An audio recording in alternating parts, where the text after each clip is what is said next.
Hi ನಮಸ್ಕಾರ.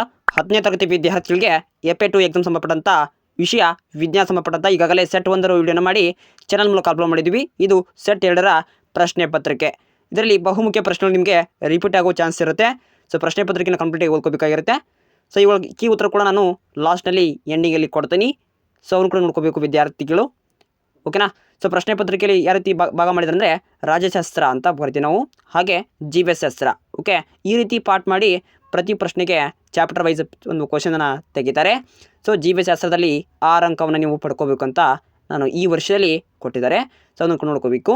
ಹಾಗೆ ಯಾವ ಚಿತ್ರಗಳನ್ನು ಓದ್ಕೋಬೇಕು ಎಂಬುದನ್ನು ಈ ವಿಡಿಯೋದಲ್ಲಿ ಲಾಸ್ಟಲ್ಲಿ ಡಿಸ್ಕಸ್ ಮಾಡೋಣ. ಬನ್ನಿ ಪ್ರಶ್ನೆ ಪತ್ರಿಕೆಯ ಕೀ ಉತ್ತರವನ್ನು ನೋಡೋಣ. ಮೊದಲನೇ ಪ್ರಶ್ನೆ ಕೀ ಉತ್ತರ ನೋಡಬೇಕು.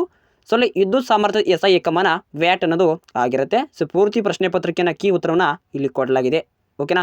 ಇನ್ನು ರಸಾಯನಶಾಸ್ತ್ರ ಅದನ್ನು ಕೂಡ ಕೀ ಉತ್ತರವನ್ನು ಕೊಟ್ಟಿದ್ದೀವಿ. ಓಕೆ, ಅದನ್ನು ಕೂಡ ಸರಿಯಾಗಿ ಓದ್ಕೋಬೇಕು ವಿದ್ಯಾರ್ಥಿಗಳು. ಇನ್ನು ಜೀವಶಾಸ್ತ್ರ ಅಲ್ಲಿ ಕೂಡ 6 ಅಂಕವನ್ನು ಪಡ್ಕೋಬೇಕು.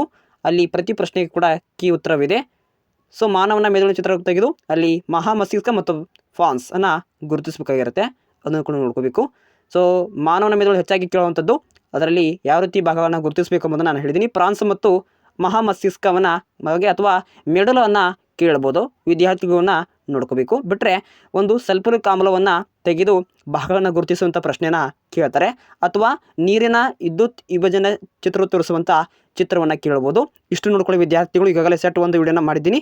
Thank for watching. Have A nice day.